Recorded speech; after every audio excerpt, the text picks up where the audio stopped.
What is up guys, welcome back to the channel. This is Rayken today and we are going to do a full-on depth review of Dragon Ball Z Kakarot, the DLC, Battle of Gods. Now you can see of course on my screen on the right hand side we have some gameplay of the actual training and stuff with the Beerus and with Whis and stuff, just to give you some reference about the actual live stream. Now the live stream was really cool guys, thank you for joining, it was amazing, we had lots of fun of course, and if you have not joined it you can still watch the live stream or you can just join my future ones guys. So of course please subscribe to the channel to stay up to date with Dragon Ball content of course, because this is great, the game is going well, but there are some issues of course which we need to talk about, and it is the actual things about Dragon Ball Z Kakarot, the DLC, and the way it's actually prepared and set up.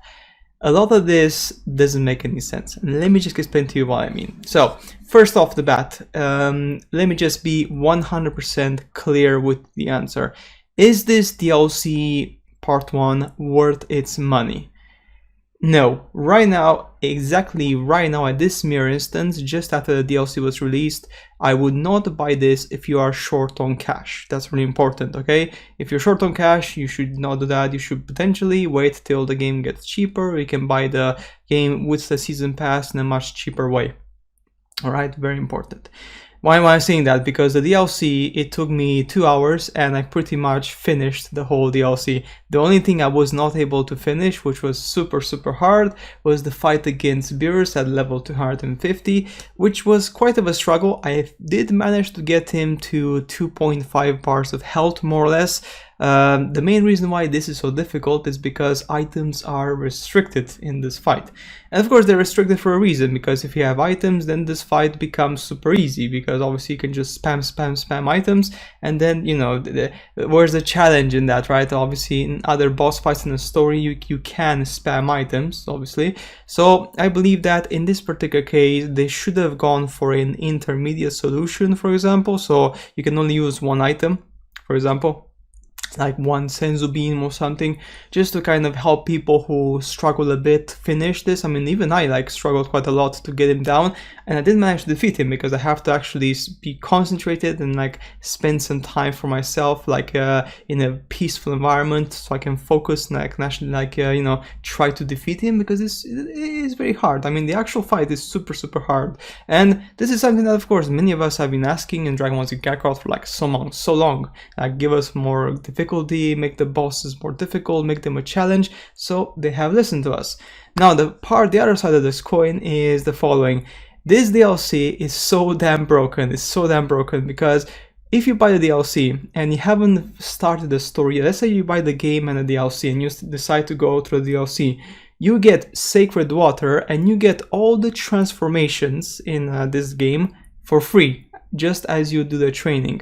You do Whis training, and then you unlock Rayken, you unlock Super Saiyan, Super Saiyan 2, Super Saiyan 3, and of course you get Sacred Water from the training, okay? So if you accomplish certain conditions, which I didn't really bother because I was already level 250, so I didn't really care, to be honest.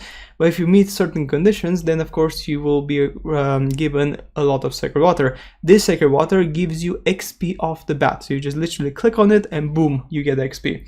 Which means that you can literally go back to the story. If you grind this particular training with Whis, you go back to the story and then you have the transformations of Super Saiyan 2, for example, in the Freeze arc, or you're overpowered against the enemies in the story, which kind of defeats the point of playing the story, because when you play the story you want the story to be engaging, fun, and obviously a challenge, because otherwise what's the point, right?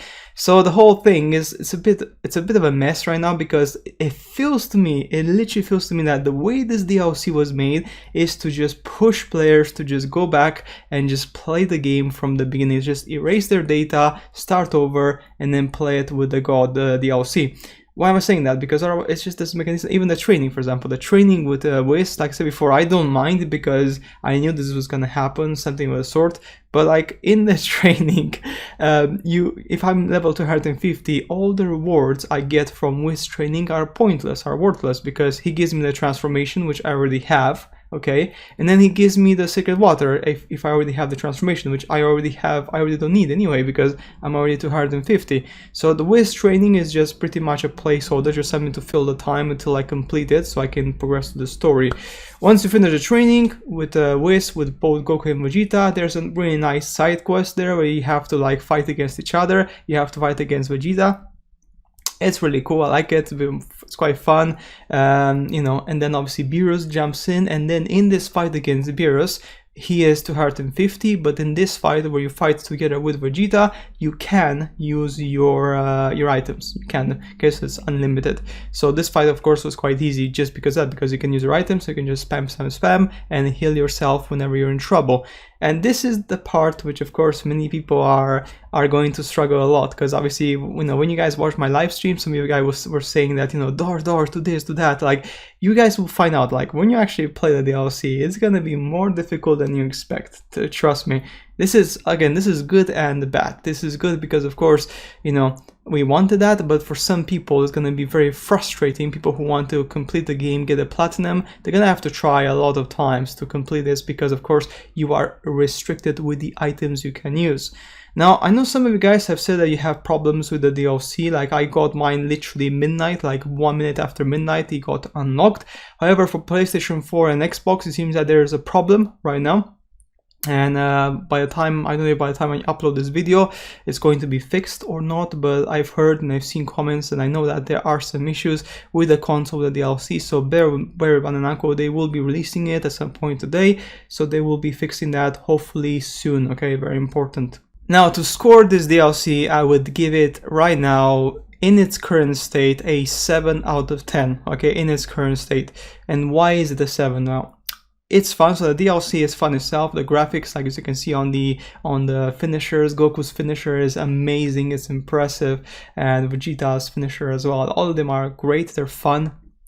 So the graphics are nice, the story is fun, the models are nice, so everything to do with the graphics and the, you know, the scenario and everything is great. Now, gameplay wise, like I said before, is same gameplay. You get some other finishers, so you get additional finishers, you get another super attack, Goku's God Kamehameha, which you can actually control around, by the way, which is really interesting.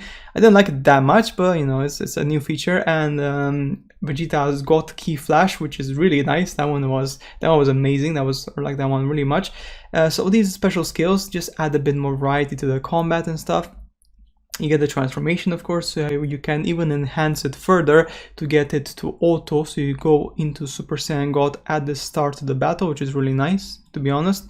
Same as with the Bonus training. Bonus training, basically you get the automatic Super Saiyan transformation if you unlock the training. Actually, not the Bonus, just the normal training. So in this one, of course, you can do the same thing with Super Saiyan God. However, the reason also because it's getting a 7 and not a 9 or a 10 or 8 is because the actual DLC, the way it's structured, is just made so that it pushes people to just replay the game to get the most value from it. Like I said before, I mean, I finished the whole DLC, part 1, in literally under 2 hours. The only thing left for me is to just fight against Beerus. I'm gonna get that eventually, but that's the last thing left for me in this game. So obviously DLC, which I guess priced individually, will be like, I don't know, $5-6. You get 2 hours worth of content. I don't know, obviously you be the judge on that. Obviously, you know, some of you guys would say that that's fine. Some of you guys would say that's a ripoff. Of course, that's everyone's perception of money could be different, right? From my point of view. Nonetheless, guys, this was a good start for the, I guess, the DLC's saga, because obviously we're gonna get the Super Saiyan Blue, we're gonna get the potentially Universe 6, and the reason I'm saying Universe 6 is because there is a scene where Beerus kind of actually this is the scene right here where like Goku like, you know, becomes Super Saiyan God, he defeats Beerus, and then Beerus says something very interesting to him. He said, "Use your strength wisely because I may need it in the future." Okay, that's what he says.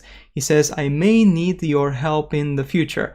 Now, obviously, this means that pretty much Beerus will ask Goku to go and help him at some point in the future. Where does Beerus help Goku? Sorry, where does Goku help Beerus? Of course, in the Tournament 6 of Universe 6 and the Tournament of Power.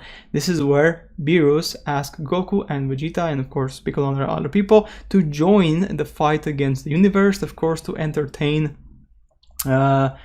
the ultimate god of the universe, basically, like to entertain the the supreme leader of the universe, right? So this is gonna be quite interesting.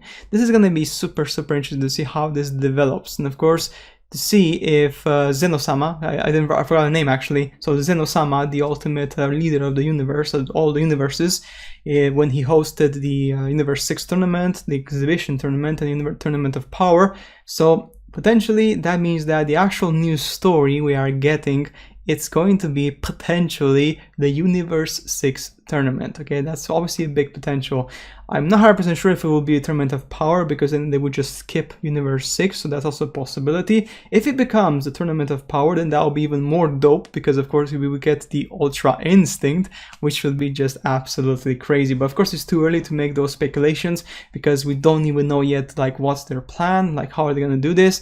But from my point of view, they are going more towards Dragon Ball Super, okay, and less of a Dragon Ball Z, because the way this is going, at least the way I believe is going to go, is going to focus more on super content. So sagas like Broly, sagas like Bardock, maybe we may not get them, maybe we will get them, okay, but the chances are that they are focusing more on Dragon Ball Super. And obviously this DLC, once you go through it and you play it and you see the commentary from viewers, kind of understand where they want to head for. They hint you that they're going towards the Dragon Ball Super story. So maybe guys, obviously you will be disappointed with this particular move, because you wanted like a sequel, and in the sequel to have the Dragon Ball Super, but of course the game sold so many millions of copies, so of course they want to make the most of it. They want to sell as much as possible with this game and the DLCs which come after this game, which means that going into Super could potentially be an option for them.